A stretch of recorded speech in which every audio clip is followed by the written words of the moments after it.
I came to the village to collect a story, nothing more.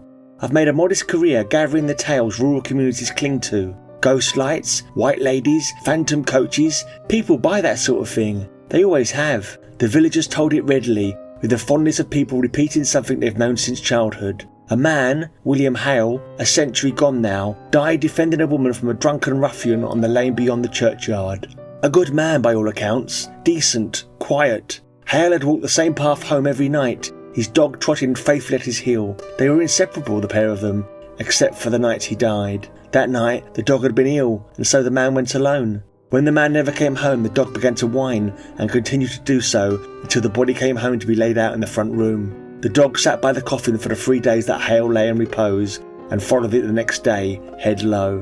When the grave was filled in, he lay down upon it, and he stayed, through frost, rain, and summer heat. 10 years of vigil, until he died on the very earth that covered his master. They buried him beside the man, but the flat patch of grass where he had lain remained for decades. People swore they still saw him at dusk, felt him brush past, heard him panting softly on cold nights, even claiming to see his breath.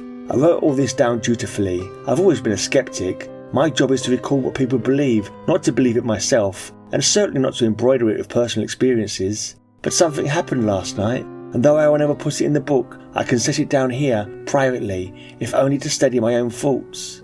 I was walking back to my rented cottage after an evening at the pub, where I'd been interviewing locals. A man there, drunk, over-familiar, the sort who thinks persistence is charm, had been a nuisance but nothing more. I thought little of him when I left. Halfway through the graveyard, I heard footsteps behind me, then his voice, slurred and coaxing. "Oh, come on, love, don't play hard to get." I kept walking, my pulse quickened. I told myself not to look back. Then something warm pressed against my leg. A shape, a weight, a dog, walking in step with me. I couldn't see it, but I felt it as surely as I feel the pen in my hand now. The man called out, "Go on, give us a kiss." Then he stopped.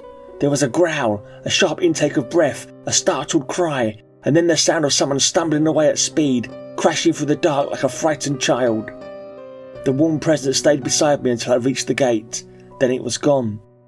This morning I returned to the graveyard. The grass was wet with dew, the air was still, and the flat patch of earth, the one I had photographed only yesterday, had risen, soft, unpressed, as though nothing had ever lain there at all.